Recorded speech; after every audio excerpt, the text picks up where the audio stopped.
Salut à toutes et à tous, c'est Vic, j'espère que vous allez bien et bienvenue dans cette nouvelle review d'animé en Blu-ray. Aujourd'hui, on va parler de Chainsaw Man, animé qui a été très attendu quand il a été annoncé. Produit par Madhouse en niveau animation, enfin pas Madhouse, Mappa, vous voyez, j'ai tellement l'habitude justement. Non, c'est Mappa sur le coup, mais bon. Mappa, j'ai un peu de mal quand même là-dessus. J'ai regardé l'animé, comme tout le monde, je l'ai attendu quand même en version Blu-ray pour pouvoir le regarder parce que voilà, je l'ai déjà regardé au moment où je fais l'unboxing.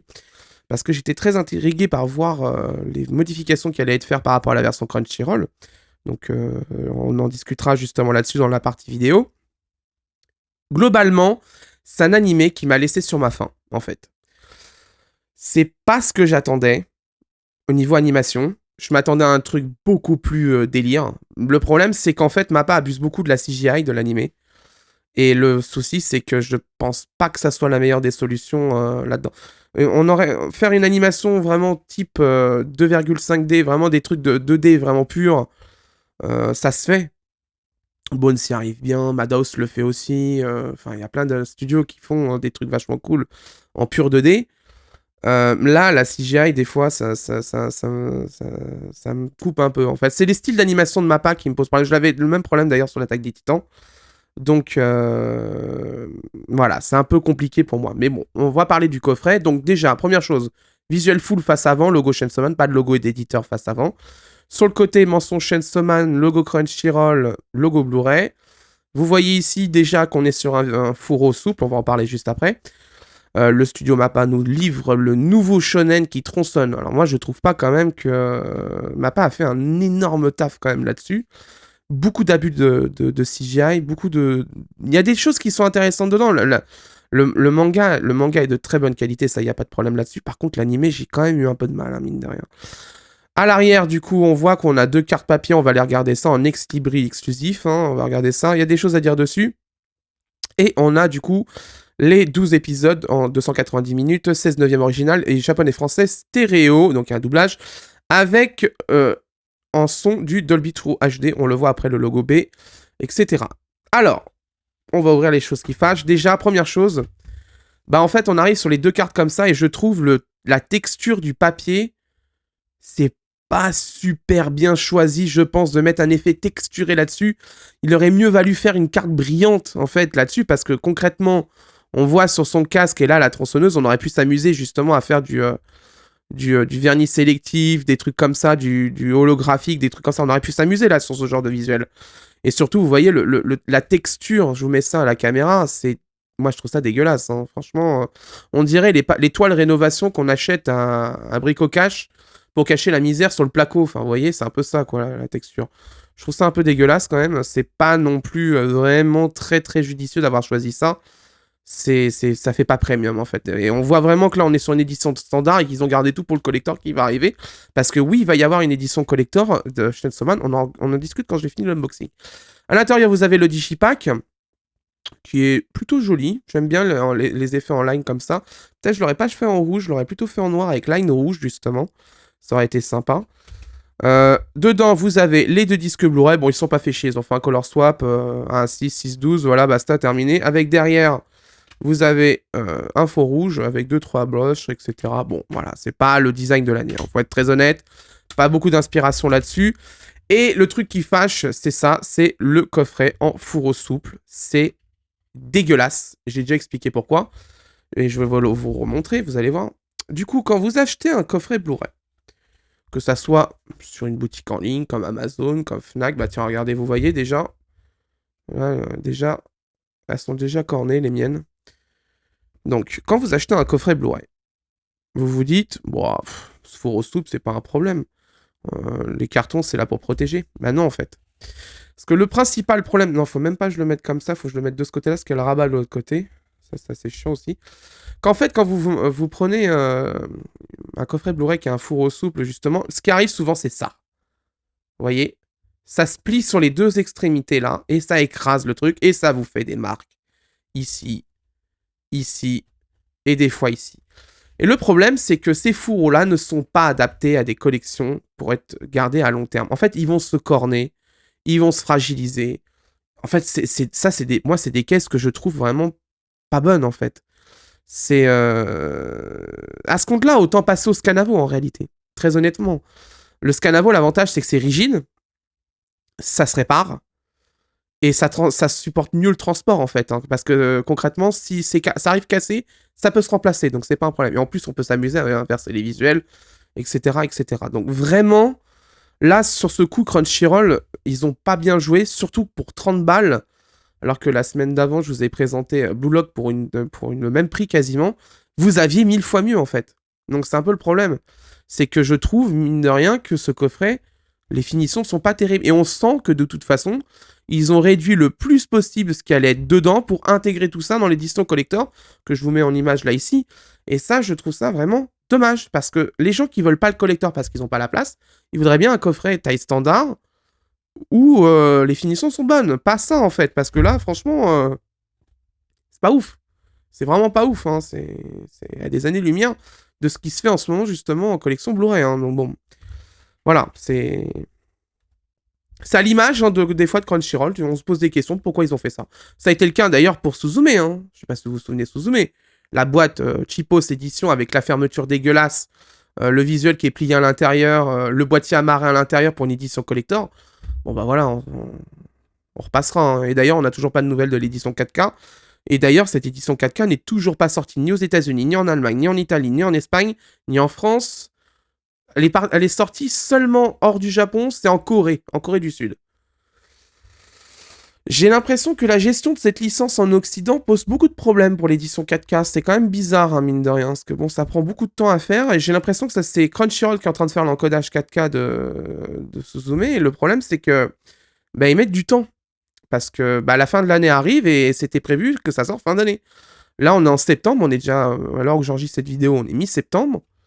Ça va vite, là. Hein. Là, maintenant, avec la rentrée, ça va extrêmement vite. Et puis là, les productions, c'est compliqué en ce moment. Hein. Là, c'est les duplicateurs pour Blu-ray 4K.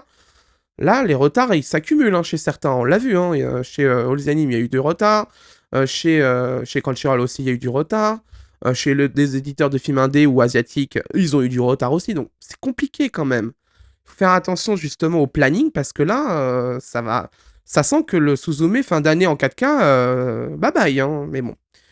Voilà, donc Crunchyroll, encore une fois, dans toute sa splendeur, sur des choix bizarres. Là, cette édition de Chainsaw Man ne fait vraiment pas honneur à l'animé pour ceux qui sont fans. Moi, je trouve ça vraiment, vraiment bas de gamme, hein, quand même. Hein. Très honnêtement, les cartes, en plus, l'effet dessus, c'est immonde. Hein, vraiment, je sais pas qui a eu l'idée, mais c'était pas une bonne idée. Hein. C'était très bien sur Miss Kobayashi, parce qu'il y a ce type de visuel de carte avec cet effet de papier-là, c'est pas mal. Parce qu'avec l'effet aquarelle, etc., c'est bien choisi.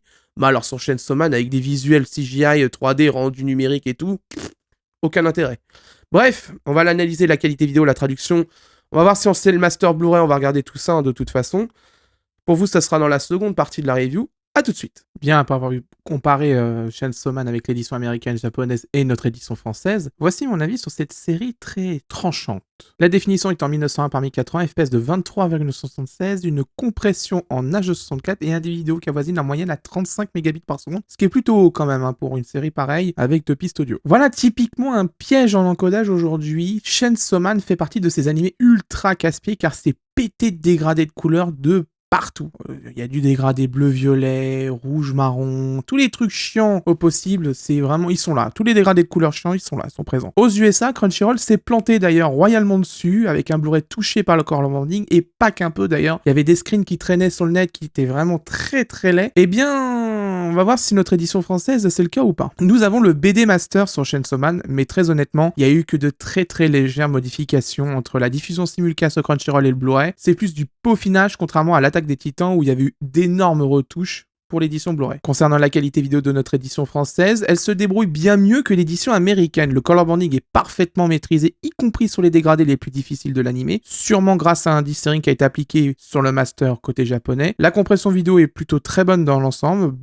vraiment de bonne maîtrise là-dessus, pas de pixelisation, pas de fourmillement, rien. Avec les bons paramètres et les 35 mégabits par seconde, ça donne une image vraiment très propre et très agréable à regarder. C'est de l'excellent travail dans l'ensemble et c'est à la hauteur d'une telle série et c'est ce qu'attendent les fans de support physique, c'est-à-dire une qualité vidéo irréprochable. Au niveau du son, VOVF, Dolby True HD, stéréo 24 bits 48 kHz, du son sans perte de qualité, c'est cool. La bande son de Chainsaw Man est de qualité, notamment ses endings qui sont tous issus des mastodontes de la J-pop et de la J-rock. C'est donc l'occasion de mettre un très bon casque ou d'allumer votre barre de son et si possible, si elle a un caisson de basse, ça c'est encore mieux parce que vraiment ça déboîte. La VO, très bonne dans l'ensemble, très très bon casting. Tomori Kusunoki qui joue dans SAO Alternative Gun Online prête sa voix à Makima et elle est parfaite. Ai Farouz qui a prêté sa voix dans JoJo Bizarre Adventure Stone Ocean et sur Power dans l'animé. Vraiment dans l'ensemble c'est une très bonne chose. Et d'ailleurs ils ont laissé un très jeune comédien sur le rôle de Denji. Je vous laisserai écouter juste après on en discutera pendant la VF justement. Et c'est bien parce que c'est un beau choix qui a été fait parce que justement ça permet de lancer de nouveaux talents sur une telle série quand même. C'est un beau tremplin quand même, hein, mine de rien, ce qui a été fait au Japon. Bref, c'est une VO avec un casting très solide, couplé quand même à une bande son exceptionnelle. La VO fait vraiment plaisir là-dessus. Le taf a plutôt été très bien fait et les exigences ont été plutôt bien respectées pour cet animé. Et vous vous demandez pourquoi j'insiste autant sur la VO. Eh bien parce que la VF produite par VF Production n'est vraiment pas bonne du tout. Et c'est ce qui est le plus flagrant à mes yeux, c'est le son. En fait, le problème principal de cette VF, et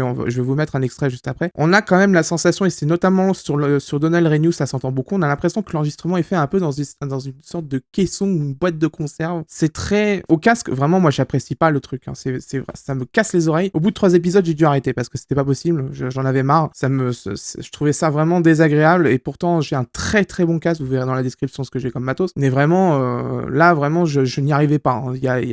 Pourtant, des fois, je me force, mais là, je pouvais pas. J'appréciais pas le truc. C'est trop. Il y a trop de spatialisation de tête par moment. Il y a le niveau aussi par moment sur Donald Renew sur la scène que je vais vous mettre après, qui est trop fort par rapport aux ambiances. Bref, c'est pas une VF qui m'a convaincu. Et en plus, bon, on va en parler après, c'est le casting, mais bon, ça, on va d'abord mettre l'extrait en question pour vous comparer la VO et la VF. Vous allez comprendre ce que je dis. C'est trop cloisonné, en fait, le son de Donald Renew. C'est, je trouve, pas agréable. On va écouter ça tout de suite.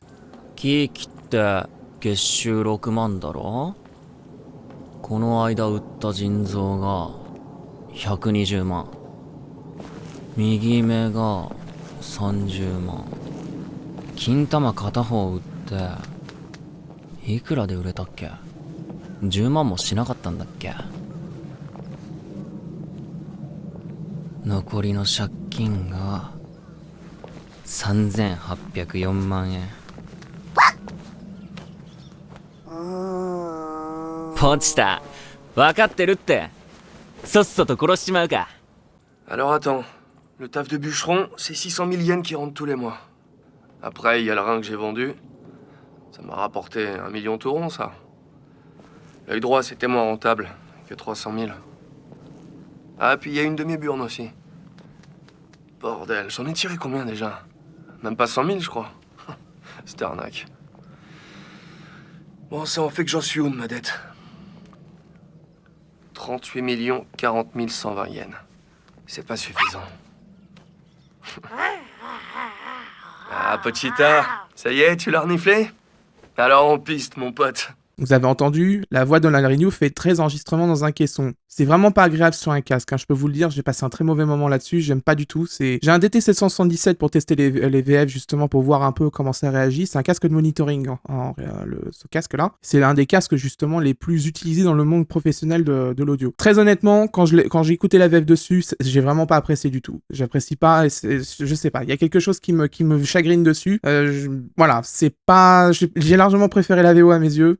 Parce que, enfin mes oreilles même plutôt, parce que, je sais pas de feeling, son trop cloisonné, j'ai pas aimé du tout. Maintenant la question c'est le casting. Bah je suis pas du tout convaincu. Hein. Denji avec Donald Renew, bah Donald Renew fait du Donald Renew en fait. Il ne s'approprie pas le personnage, ce qui ne change pas d'habitude d'ailleurs. Hein. C'est un gros problème. Surtout qu'au Japon ils ont laissé la place à un très jeune comédien qui a fait vraiment de l'excellent travail. C'était d'ailleurs son premier rôle sur un animé japonais. Voilà, ça c'est déjà un premier point que je trouve très dommage. Donald Renew on l'entend beaucoup trop ces derniers temps quand même. Il est trop présent dans les VF. Surtout là il a fait le redoublage d'Evangelion. Evangelion, voilà, c'est typiquement le genre de choses où je suis pas d'accord sur la présence de Donald Renew. Oui, historiquement, c'est lui qui l'a doublé, mais il n'a plus du tout la voix et ne s'approprie plus les personnages, en fait. C'est un gros problème. En fait, il fait du Donald Renew. Il parle comme s'il parlait comme ça tous les jours dans la vraie vie. Et là, le problème de Denji, qui est un mec complètement paumé, complètement asocial, complètement vraiment fracassé de la vie, ça colle pas du tout avec Donald Renew. Hein. Très honnêtement, je trouve vraiment vous l'avez entendu dans l'extrait, pas bon du tout. Victoria Grosbois sur Makima,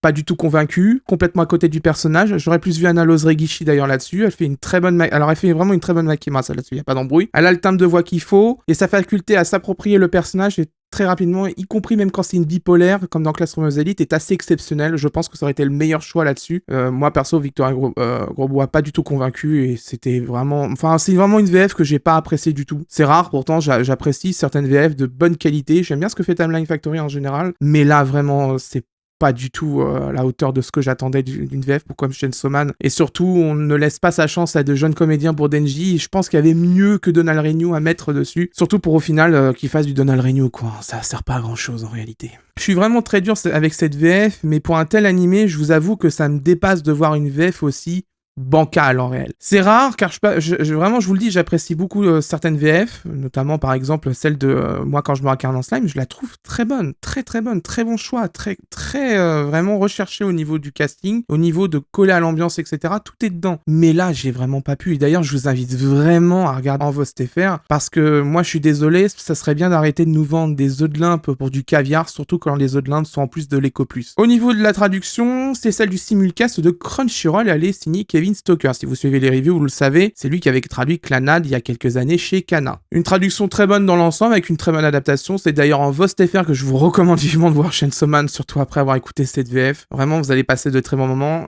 Les sous-titres sont très bons, très lisibles, pas de problème là-dessus. Ça ne change pas de d'habitude d'ailleurs au niveau de la police et de la bordure. Aucun souci au niveau lecture. Il y a zéro problème. Il est à noter que les endings dans les épisodes sont traduits. Ça c'est cool, car c'est pas suffisamment fait sur d'autres éditions, alors que en général c'est cool de comprendre le sens des paroles, surtout sur Chainsaw Man où en général l'ending est en lien direct et colle à la licence. C'est plutôt un bon move là-dessus. On passe au bonus, direction le menu du disque 2, puisque c'est là-bas qu'il se trouvent les bonus de l'édition Blu-ray de Chainsaw Man. Nous avons l'opening et les 12 endings compilés sur une seule piste vidéo. Alors ça par contre je suis un peu déçu quand même. Ils auraient dû segmenter justement les 12 endings dans le menu, parce que les gens ils vont vouloir aller sur leur ending vraiment préféré en fait, que là il y a juste un bouton ending et ça lance une vidéo complète avec les 12 endings qui passent à la chaîne. Donc il va falloir utiliser l'avance rapide pour retomber sur le bon ending, ou vous vous débrouillez pour le lire sur PC pour extraire ça et couper, etc. Voilà, faites votre popote. Mais bon, ça c'est un peu dommage quand même. On passe au plus et au moins du coffret. Alors les plus, très bonne qualité vidéo. Là-dessus, vraiment, je pense Crunchyroll, c'est l'éditeur qui a fait le plus d'efforts en qualité vidéo ces dernières années. Là, ça fait presque un an, on a quand même de très bons Blu-ray. Bon, dans l'ensemble, ça fait quand même plaisir, parce que je vous rappelle quand même, il y a quelques temps, c'était pas ça du tout. Là, maintenant, ça s'est quand même bien calmé. La lisibilité des sous-titres est parfaite. Il reste juste à corriger le problème de certains cartons qui ont du mal à s'afficher sur l'image. Et voilà, on sera quand même bien avec un très bon éditeur qui souhaite ces éditions Blu-ray. Excellente traduction. Bon, voilà, je me fais pas trop de soucis. La personne qui a traduit cette série, c'est ce qu'elle fait quand même là-dessus. Il y a pas de surprise ou autre. Je me doutais que, au vu du nombre de qui traduisait, que ça allait très bien se passer, qu'il allait pas avoir de problème. Après, comme on dit souvent, une très bonne traduction c'est bien, mais il faut aussi une excellente adaptation derrière. C'est le cas sur les sous-titres de Chainsaw Man. Tout est bien cohérent pour coller à l'ambiance, et en plus s'amuse un peu justement des jeux de mots, etc. qu'il y a dans l'animé. Donc c'est plutôt très bien fait, et ça rendra totalement hommage justement à cet animé qui est Chainsaw Man. Les moins, fourreau soupe très fragile. Encore une fois, je trouve que les finitions, de manière générale, les finitions de ce coffret ne sont pas à la hauteur de l'animé. C'est quand même très dommage, parce que je sais pas, c'est quand même une grosse série. Il est sorti en même temps que certains coffrets qui sont maintenant en fourreau rigide. Donc je comprends pas trop le move de Crunchyroll au moment où il est sorti, mais on l'a compris bien après, vous allez comprendre pourquoi. Le papier des cartes, je trouve que le papier avec un effet brouillon, etc., je trouve ça pas très joli. Sur les visuels de Chainsaw Man, ça va pas du tout. Sur ce qui avait été fait sur Miss Kobayashi Dragon Maid, ça passe très bien, parce que c'est de style aquarelle, donc ça passe extrêmement bien. Par contre, sur du numérique made in Mappa, c'est même pas la peine, c'est dégueulasse. Franchement, c'est pas joli. La VF, vraiment très déçu de cette VF. Donald Renew qui fait du Donald Renew, voilà. Ça se résume à ça, la VF de Chainsaw Man. Un choix de casting qui, à mes yeux, oui, on colle des gros noms, c'est pas intéressant. Je pense qu'en fait, il y a une très mauvaise DA sur cette VF. C'est typiquement, je pense que la personne qui a géré cette VF au niveau DA n'est pas imprégnée vraiment à fond de l'animation japonaise, et ne sait pas l'importance que doit avoir, les comédiens français doivent s'imprégner du personnage, et justement, c'est ce qui manque à cette série. C'est vraiment des comédiens qui s'imprègnent du personnage et qui le vivent en fait, et c'est ça qui manque à cette VF. Elle n'a pas d'âme, elle n'a pas l'âme justement de retransmettre ce qu'est le personnage en VF, et c'est ça qui m'a énormément déçu, couplé en plus à l'enregistrement audio qui est à mes yeux douteux sur Donald Renew quand même. L'édition collector, elle arrive bien trop tard, on en reparlera après, vous inquiétez pas, dans les choix d'achat au niveau du coffret. C'est l'édition collector qui propose, qui arrive la fin d'année. Je trouve quand même que c'est un peu le doigt d'honneur quand même aux gens qui ont acheté l'édition standard, qui voulaient absolument voir la série, mais qui auraient bien voulu avoir l'édition collector qui sort de suite, donc ils vont devoir hacker une deuxième fois. Ça, c'est quand même pas cool. Ils ont fait la même chose avec City Hunter, ils ont attendu des plombs pour pouvoir écouler les stocks. Je sais pas si ça va être un bon move pour l'édition collector de Chainsaw Man, hein, quand même. Surtout qu'en plus dedans, c'est des vinyles. Est-ce que le public de Chainsaw Man sera client de vinyle? Je ne sais pas. Si vous souhaitez acquérir ce coffret, il est vendu presque une quarantaine d'euros en moyenne en fonction des boutiques. Et au vu de ce que sort Crunchyroll ces derniers temps en coffret, celui de Chainsaw Man n'est vraiment pas à la hauteur. Je pense qu'ils ont volontairement fait une édition râle et pas crête pour mettre en valeur l'édition collector que je vous montre en visuel sur la vidéo, qui sera vendue 130 euros en moyenne avec dedans un steelbook, des vinyles, un book de 144 pages, 6 ex-libris, une carte lenticulaire, un certificat d'authenticité et bien sûr une case pour ranger tout ça. Très honnêtement, je trouve que c'était pas le bon move en fait de faire ça. Il fallait faire une édition standard mais quand même un petit peu soignée mine de rien. Bon voilà, c'est pas dingue quand même, hein, je trouve, hein, là-dessus. C'est un peu dommage pour les gens qui ne voulaient pas prendre l'édition collector, qui vont se retrouver avec une édition de cheapos quand même. Donc c'est quand même bien dommage. L'essentiel est quand même sauvé, le disque au niveau vidéo est bon, donc c'est quand même vachement cool. Si vous voulez l'édition collector parce que vous êtes fan de la série, je pense que ça peut être un bon move quand même de prendre l'édition collector à 130 euros. C'est un tirage limité, donc je préfère vous prévenir, si vous devez la prendre, ne tardez pas trop de la prendre, on sait jamais, parce qu'il y en a beaucoup qui attendent trop longtemps dans les commentaires et qu'après quand ils veulent la prendre, il y en a plus en stock et ils sont en train de râler, donc voilà, je préfère vous prévenir. Si vous voulez juste voir l'animé, que vous vous en foutez des finitions du coffret, prenez l'édition standard, normalement vous pouvez la trouver sur Anime Store à une trentaine d'euros à peu près en moyenne, ou sur Amazon, je vous mettrai de toute façon tous les liens en description pour commander le coffret ou le coffret édition collector, mais dans l'ensemble je trouve quand même cette édition standard beaucoup trop cheapos pour ce que c'est, et au prix où surtout où elle est vendue quand même. Voilà, c'est la fin de cette review, j'espère qu'elle vous a plu. Prochaine review, ce sera les 3 coffrets de Fate Evansfield, donc les 3 films qui concluent la saga Fate Stay Night définitivement, puisque après on passe à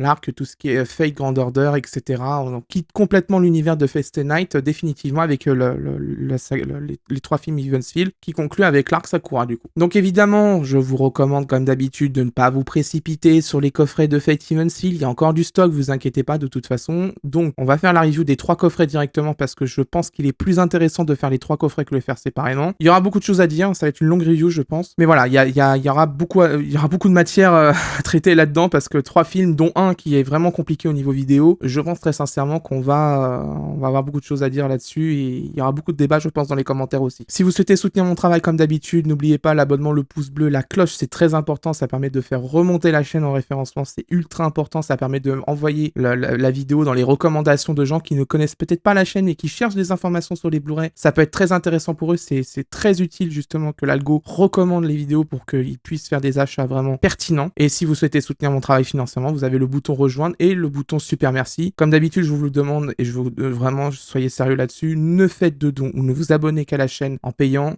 que si vous le pouvez. Ne vous mettez pas dans la merde pour ça. Vraiment, ça me mettrait très mal à l'aise. Quant à moi, je vous laisse et d'ici là, portez-vous bien. Ciao.